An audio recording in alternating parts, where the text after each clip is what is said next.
పర్యాటక కేంద్రంగా వెలుగొందుతున్న విశాఖలో గాలి నాణ్యత రోజురోజుకు దిగజారుతోంది. తాజా గణాంకాల ప్రకారం దేశ రాజధాని ఢిల్లీలో నమోదైన 195 AQI కంటే ఎక్కువగా విశాఖలో 205 AQI నమోదు కావడం విశాఖ వాసులను ఉలిక్కిపడేలా చేస్తుంది. ముఖ్యంగా ఫిబ్రవరి 6వ తేదీ మధ్యాహ్నం నాటికి హైదరాబాద్, ఢిల్లీ వంటి మెట్రో నగరాలను సైతం వెనక్కి నెట్టి విశాఖ కాలుష్యంలో అగ్రస్థానంలో నిలవడం గమనార్హం. గత జనవరి నెలలో మెజార్టీ రోజులు గాలి నాణ్యత అనారోగ్యకరమైన స్థాయిలోనే కొనసాగడం పరిస్థితి తీవ్రతకు అద్దం పడుతోంది.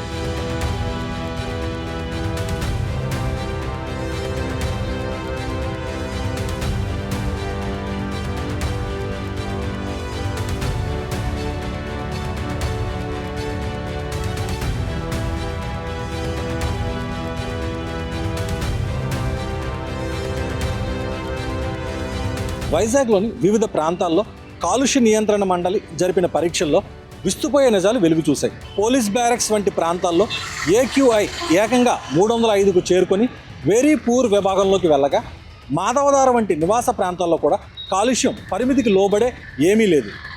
మింది, ఆటోనగర్, మల్కాపురం, సీతమ్మధార వంటి పారిశ్రామిక రద్దీ ప్రాంతాల్లో గాలి నాణ్యత క్షీణత స్పష్టంగా కనిపిస్తుంది. గాలిలో PM2.5, PM10 కణాలు పెరిగిపోవడంతో పాటు కార్బన్ మోనాక్సైడ్, సల్ఫర్ డయాక్సైడ్ వంటి విషవాయువులు ప్రజల ఆరోగ్యాన్ని దెబ్బతీస్తున్నాయి.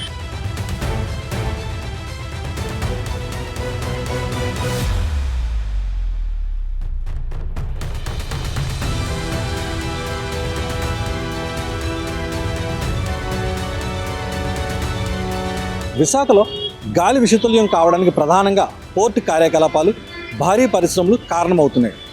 పోర్టు ప్రాంతంలో బొగ్గు, ఇతర లోహాల ఎగుమతి దిగుమతుల సమయంలో వెలువడే ధూళి గాలిని కలుషితం చేస్తోంది.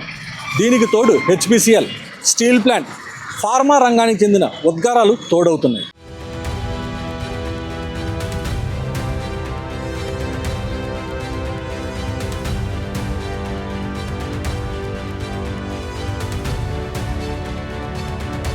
ప్రస్తుతం విశాఖలో గాలి నాణ్యత క్షీణత ఏ స్థాయిలో ఉందంటే, నగరంలో నివసించే ప్రతి వ్యక్తి రోజుకు సగటున 3 సిగరెట్లు కాల్చినప్పుడు ఊపిరితిత్తులకు ఎంత నష్టం జరుగుతుందో అంత నష్టానికి గురవుతున్నారు.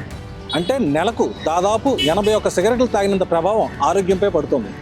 దీనివల్ల ఆస్తమా, సైనస్, గుండె సంబంధిత వ్యాధులు ఉన్నవారు తీవ్ర ఇబ్బందులు ఎదుర్కొంటున్నారు. ఇలాంటి పరిస్థితుల్లో మాస్కులు ధరించడం, అవసరమైతే ఎయిర్ ప్యూరిఫైయర్లను వాడటం, రద్దీ సమయంలో బయటకు వెళ్లకుండా ఉండటం ప్రాణరక్షణకు అత్యవసరమని నిపుణులు హెచ్చరిస్తున్నారు.